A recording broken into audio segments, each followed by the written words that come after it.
Hello and welcome back to Let's Play Warhammer 40k Inquisitor Martyr in another round, and we are again in the Lake Cone system, hoping I'm pronouncing that correctly. As you can see, all missions are red, and I think we should just try the one with the lowest power rating, and yeah, there it is. It's going to be a small purge. As I said in the last episode, it is not certain that we can do all missions and that we in this phase can actually die. But I've read a rumor that actually roadmap was content patch November and the next content patch December. As you know, we have already December and the content patch didn't come. And I've heard the rumor that the two content patches are being merged together and being released in the first week of December, which should be next week. So on the 1 week in December, the beginning of December, so maybe next week I would be looking forward to that, to finally play the Cycle class. Alright, here we are with the small purge. An elusive chaos warband raiding multiple planets has sworn a death oath to offer the defiling carcass of an Inquisitor to the ruinous power forged interland coordinates of a subterranean facility was leaked to heretical collaborators. Your task is to act as a human lore. I always like to do that. Drawing the raiders out of hiding. Orders unleash the Emperor's wrath upon the warp spawn. And the type, of course, the purge. Clear the entire area of hostiles to complete the mission. Let's start then. Between the stars, the ancient unseen enemies of mankind wait and hunger. Be strong and give them no quarter. Alright, will do. As you may have seen on the... oh, there you see how powerful they are. If you may have seen on the background screen that the enemies had plus 83% damage. You know, they deal plus 80% damage to us. That is, I guess, pretty damn hard to cope with. As you can see, it is really hard here. That is no good at all. I am actually there not too certain how we will then progress. The problem is that we can't do the turret missions for new gear in this system because, you know, they would be at a power rating of 1350, so that would be a little bit too hard for our little Inquisitor right here. Oh man, that's no good. That is no good at all. So what we, of course, always have to do here is we have to retreat and kite a little bit, you know, retreat, regenerate, engage them. That is the only thing we can do here. This is so exciting again to be in a new system where it is, you know, not just easy peasy going through the enemy and just, you know, cutting through the enemies like butter. No, it is really a little struggle again, which of course is after the many weeks of having a maybe too easy game. I mean, not too easy because, I mean, the game is too easy. I mean, too easy because our gear was too good for the system. So it's then definitely nice to have a little bit of a challenge again, which we didn't have in a couple of weeks or months or however you want to call it. So that is quite nice, I think. Inoculators are really important, and this is, as I said, I'm not when the first content patch is when the next content patch is released, we are going to do a couple of episodes with the Cycle. There will be a couple of episodes with the Cycle, one after another. That is at least what I'm planning, but I'm planning to go like a format which I had in the beginning of in April in the year that we had, you know, multiple characters with which we were doing this Let's Play, and I'm planning on going into this format again, where we have, you know, have then 2 characters or even 3 characters and play them in, you know, one day this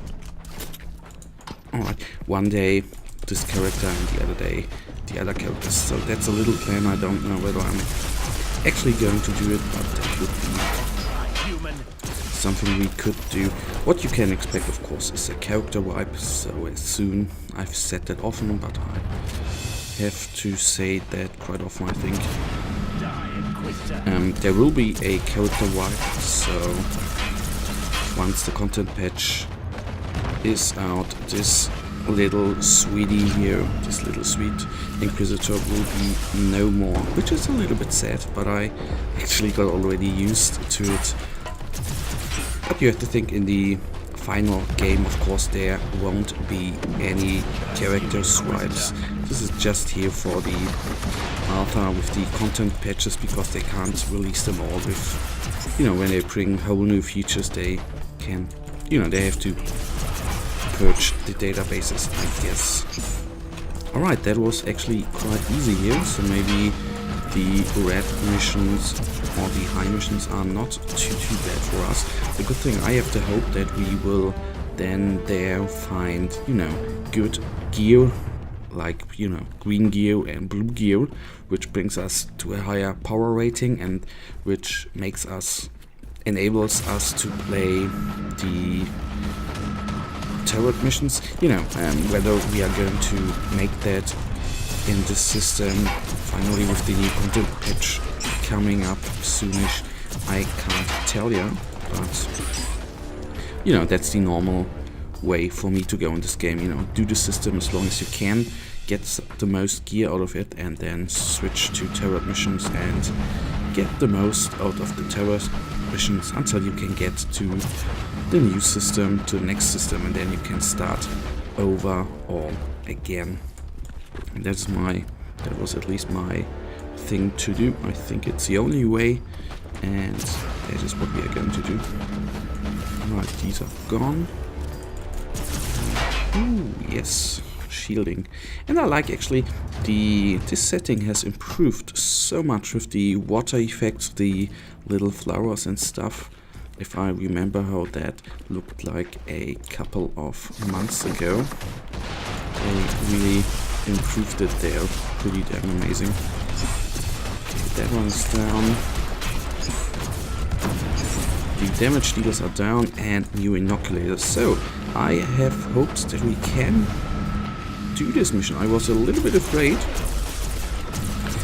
because in the beginning of this episode we had some trouble. We nearly died there, and I was like, are we going to make it? But finally I have the hope that we can do it.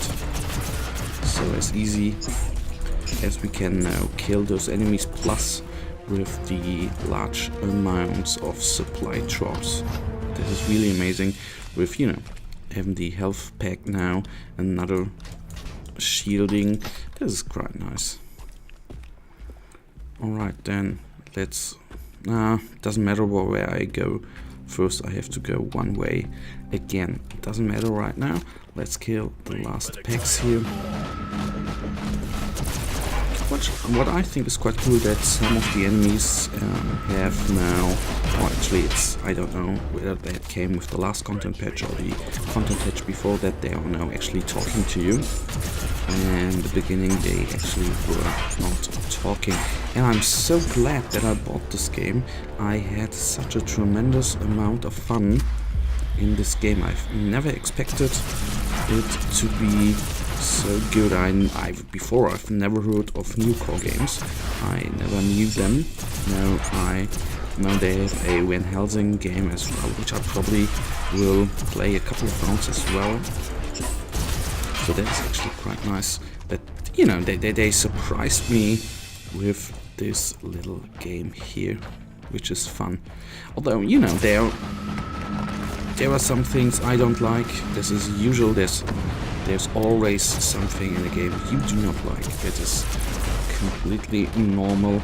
And you know, I at some points I criticized something where I said I wouldn't like in this way to be more like Diablo 3, but I think it's good that they are not completely like Diablo 3, because if they would be identical to Diablo 3, just with other skins, they would be more of a clone, no? Sacrifice for the Emperor. But I like now they only share the genre, so I think I wouldn't say they're a Diablo 3 clone, so that is actually quite nice that they have some things different to Diablo 3. For example, that you can't switch gear during the mission, you can only change gear in between the missions, at the beginning or at the end in the star map. That is actually quite unique, I think. Although I haven't played too many RPG games. Is it an RPG or hack and slays? And I just call it like that. The most experience there I have, of course, with Diablo 3, where I've put in hundreds and hundreds of hours as well, where, you know, it was easy to play. And there are no information about the solo let's plays. I didn't want to say let's play, I mean the single player campaign, because, you know, what we had by now, until now, were never anything with a story in between, and anything, you know, connected, and that is a little bit sad. So I am really excited. I'm really, you know, I finally want to see the story and what this game is really about story-wise. So there's the little things still open. Hopefully there will come something good. That is really what I hope for. Alright. Let's finally kill them. So, gone there, and the last skin is just amazing. And what I still hope a little bit, that is actually the point. I think they should update the sounds of certain weapons like the bolt gun and the auto gun. I really like the sound of the breath gun. I like the sound of the less gun. The battle is swinging our way. One last push and the victory is ours. And I kind of like the sound of the plasma gun pistol, but the bolt gun is such a iconic Warhammer 40k icon. They really, I think, should do a little bit better. Alright, that should be it. I am so surprised. You gave them death generously. My compliments. So let's see what kind of items we've got. I'm so surprised. I didn't expect us to make it, so that is quite cool, I think. So let's see what we've got. Critics, a plasma gun, a signum, 2 signums and a pistol. Nice. So let's take a look at our inventory right now. And the graph gun, 124. Well, it's not too bad. It's but not the best as well. So let's take a look at both of them. Signums 83 is quite good. So that we are going to change right now. 82, 80. So let's switch those up there. We have at least a little increase there, and that brings us to the end of this episode, guys. I hope the content patch, as I said before, is going to come out soonish. I really hope that.